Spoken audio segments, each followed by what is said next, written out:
SP take channel পক্ষ থেকে সবাইকে স্বাগতম।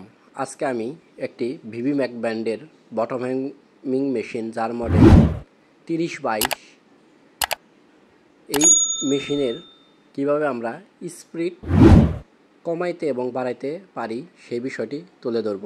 অনেক সময় রিসেট দিলে স্পিড কমে যায়, স্পিডটি কিভাবে আমরা কম বেশি করতে পারি সেই বিষয়টি আজকে আপনাদের দেখাবো। চলুন দেখি। প্যারামিটারের দিকে লক্ষ্য রাখবেন।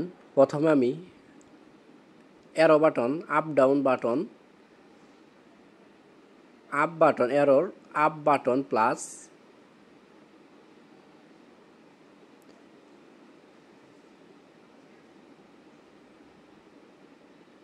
প্রেস করে ধরে রাখবো। আপ বাটন প্রেস করে, আপ ডাউন বাটন, দুটি বাটন প্রেস করে ধরে রাখলে আপনার স্পিড দেখাবে। এখানে আপনার কত স্পিড রাখবেন, আপনি ইচ্ছে মতো স্পিড বসিয়ে আপনি এন্টার বাটন প্রেস করবেন। আমার 2800-তে আমি সেট করব, সেজন্য আমি 2800 তুলতেছি। আপনার যা প্রয়োজন আপনি সেই স্পিড এখানে বসিয়ে এন্টার বাটন প্রেস করবেন।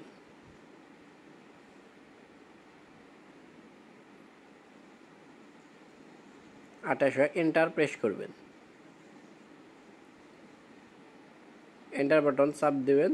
চাপ দেওয়ার পরে আবার হোমে চলে যাবেন। আপ ডাউন বাটন চাপ দিয়ে ধরে থাকবেন, হোমে এসে পড়ব। এখন আমি মেশিনটি চালিয়ে দেখতেছি আমার স্পিড নিয়ন্ত্রণে আসছে কিনা, স্পিডটি ঠিক হয়েছে কিনা। দেখেন আমি চালিয়ে দেখতেছি আমার স্পিডটি সেট হয়ে গেছে। বন্ধুরা, আমার এই ভিডিওটি যদি আপনাদের ভালো লাগে এবং কোনো উপকার আসে, তাহলে আমার এই চ্যানেলটি সাবস্ক্রাইব করবেন এবং পাশে থাকা বেল বাটনটি বাজিয়ে দেবেন। তাহলে এরকম ভিডিও আপলোড করার সাথে সাথে আপনারা পেয়ে যাবেন আমার চ্যানেলে সকল ধরনের ইন্ডাস্ট্রিয়াল সুইং মেশিনের ভিডিও আপলোড।